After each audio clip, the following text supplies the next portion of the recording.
Almost every company in the world, big and small, will say that the voice of the customer is one of the most important factors, or the most important factor in shaping strategy. So today we're going to talk about it. We're going to talk about what to do with it, how to dispense it internally, and all that good stuff. A lot of you here know me, but for those who don't, I'm Avanti Gade, and I figure it'd be okay to talk about this because I've worked in those companies big and small, right? I started my career at Microsoft, and my fourth role there, I was at a now dead ad server called Atlas, went over to Facebook for a little while, decided after that I have to try this startup thing. So I landed up at Crux, 3 years into that, made it to Salesforce for a hot minute, and then needed to travel. Did some globetrotting, and then came back for Habu. 4 years into Habu, LiveRamp acquired Habu. That's where I currently am. At LiveRamp, I manage the customer success team for all the brands and agencies across all of LiveRamp products. So I have been in customer success for longer than I care to admit. I have been around customers. I've heard a lot of different things come about. And yeah, it's been B2B, SaaS, ad tech, all of that, right? So I was thinking about, well, how do these customers differ based on company size? And how do the companies think about the customers when the sizes of the companies are different? So your most valuable customer for your smaller company is the one that innovates with you. It's the one that you're building with, that innovates, that's looking for a solution to a new problem or a existing problem and a new way to solve it. When you go to a medium, you're pretty much sort of looking for more rinse and repeat, some type of scale. And most large companies are looking for scaled use of your product. On the flip side, however, customers are looking for different things based on the size of the company too. The customers that are looking to small companies, they're looking for that innovation, building to customization, really hand-holding their way through the experience, and they're willing to sacrifice the gloss and polish for that innovation. With the smaller, like the medium-sized companies, you're looking for more of the phased approach. You have some, or the tiered approach rather. You have some customers that are okay with customization and others that want some type of scaled use. And for the large companies, I say, does it matter or who cares? Not just like flippantly, right? These are not companies that are well known to build for the voice of the customer. They're doing something for the customer only because perhaps customers are screaming loudly or there's something catastrophic has happened. So with these guys, not so much. And then almost every company will say that they're client first, but are they really? The concepts of customer success and the voice of the customer, they lead to the same stuff. It's just different emphasis and different treatment. But whatever said and done, in B2B, we're looking very closely to what the customer is saying. We're looking at how do you take that information and move it along cross-functionally. And I think we can talk about that next. But before we do that, allow me to dwell on what I think good customer success looks like, because if we're going to talk about different groups, you got to self-reflect. So for me, customer success always is this concept that what we do here, it's not customer success. It is customer success, it's not customer service. And I think that's very important because you're not bending over backwards and being unreasonable. You're trying to create sort of a win-win situation, both internally as well as externally. You want to be able to sort of do that, and it's customer success's job to do that. At the end of the day, you want those win-win situations. And then when you think about building customer success teams, you're really thinking about, well, how do you play to your team's strengths, right? Like, yes, there are gaps, there are other things that can go wrong, but how do you build to that strength? And then how do you build happy teams? At the end of the day, if you're bringing your A game, you're sharing your A game, there's openness, there's transparency, you can create happy teams, and those teams create exponential value and results. So it's really about sort of thinking about it that way, but no matter what you do, there is no customer success without the other cross-functional groups, especially in small and medium companies. So now we can talk about that. All right, so we're going to talk about sales first. These guys, crafty little buggers, very quick. You give them an inch, they'll take a mile. Why? Because they're looking for value, nuggets, stories. They have an enormous appetite for anything that they can use in their narrative. So you want to help them build sort of that narrative alongside them. You want to help them land that story so that they can make the sale happen.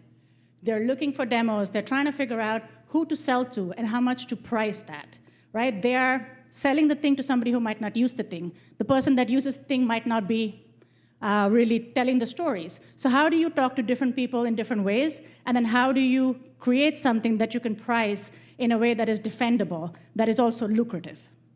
So what you would do in this case is you're really thinking with all of your cross-functional stuff, what is that perfect balance of give and take? So if I'm looking at working with sales, I'm looking at, well, great. What is it that the customer success team that is collecting the voice of the customer, what is it that they're going to offer, and then what is it that they're going to expect in return? Because it is all about that give and take. So as far as sort of what they can offer, you want to look under every rock, look under every sort of little space, nook and cranny you can to find what is the value, what are the wins, what are the stories, build out that narrative, add that color, find diverse voices. You want to be able to sort of do all of that stuff so that you can land that narrative, and after that narrative will come that demo. You are expected to stick that demo together with duct tape and safety pins if you have to, but that is really what customer success needs to deliver. They also need to find the champions, right? These are the people who consider your tech to be career building. So you want to be able to find the champions because they're going to tell the stories better than you can. And then what you expect in return, you expect them to sell the dream. You expect them to sell the dream in a phased-out manner, hopefully, because expectations is a big part of the story. And you want to be able to sort of fulfill some of what they have said in this process. And you want help with defense, right? When shit hits the fan, which it will, you want help with defense because you need everybody to come together. You need them to find new stakeholders if somebody in the company leaves, or your client is really unhappy about something. You need that air cover and support. And then you also need to babysit the champion, right? There are times when these guys see each other in conferences and sales events. Sales teams go to a lot more conferences, and they see each other. A lot of those executives that you're working with in your clients' companies are attending these conferences. I would say that having a conversation over a glass of rosé in the south of France works out probably much better than in a conference room with no natural daylight. So yes, when you do that and you find yourself in the south of France, please babysit the champions. So for the sales team, I see customer success attracting every little piece of value nugget story that they can so that they can help the sales team land the narrative and win more deals. I have sort of seen situations where I would say that the better together story really resonates.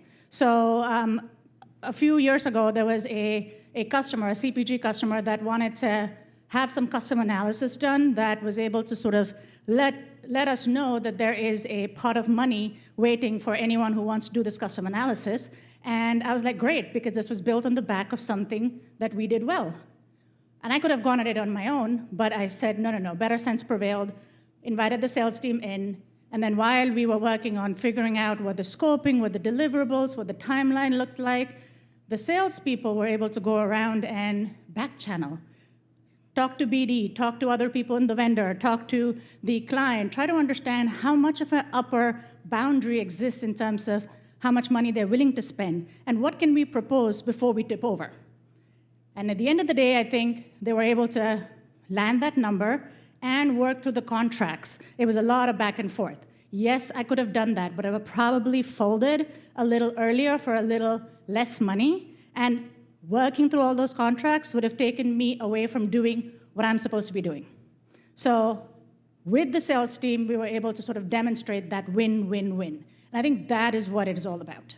With engineering, this is, especially in a small company, with engineering and product, you're really rolling up your sleeves. You're really trying to figure out what the client wants and how do you deliver it. These are guys who are trying to solve problems in very elegant ways. What do you build? How quickly do you build it? How do you tinker, iterate with it? What does the final product look like? Is it stable enough? What is an alternative, right? How do you put all this together, make sure it is beneficial to just, not just the customer you're talking about, but everybody? And then how do you deliver something exciting for, your roadmap? And so it's really the mechanics of it. So from a give and take, offer and expect, with the product and engineering team, I think this the first point here really resonates with me because I've made that mistake many, many times. You try your best and say, hey, I know what the client wants. I want you to build X, Y, Z. And the answer is that, sure, you can do that, but maybe that's not the right way to go about it. What you want to do is figure out, well, truly what the problem is. How many people are suffering from it? Are there alternatives? Is there a stopgap situation? So trying to find and define the problem is a better thing to do than to say, here's a solution I want you to build. So definitely that is one big thing. And then trying to figure out what is the need to have versus the good to have. I think that's a big one as well. You need to bring those diverse voices to the table so that they can go figure out what is the thing that is most beneficial to everybody. Because just because someone's screaming the loudest doesn't mean that that requires the fix or the product or the feature. And then the last point there is that in this industry, in our space, every few months, years, there's a lot of new stuff happening. You have retail media, commerce media, data, privacy, AI, cloud. There's new stuff that you have to do in every job. And it's very easy to go say, hey, you guys are technical, y'all can talk about it, and you go in front of it. That's not always helpful. I think there's some situations where it absolutely is. But customer success needs to sort of go in there and train and retrain themselves to be able to have conversations that you didn't think you would normally have. So from an expectation standpoint, definitely building fast MVP. There can be many situations where you need that, your client needs that, there's a lot going on, there's pressure. You also need help cleaning up some of the mess. And there's going to be a mess. It's software. There's going to be spills. Very, very willing to share the pain, but also distribute the pain. And then at the end of the day, you want an exciting roadmap, right? Like you want something that resonates with existing clients, with new clients. So the way I see customer success is really nurture something that is being built by the product and engineering teams through all the growing pains, through the awkward phases.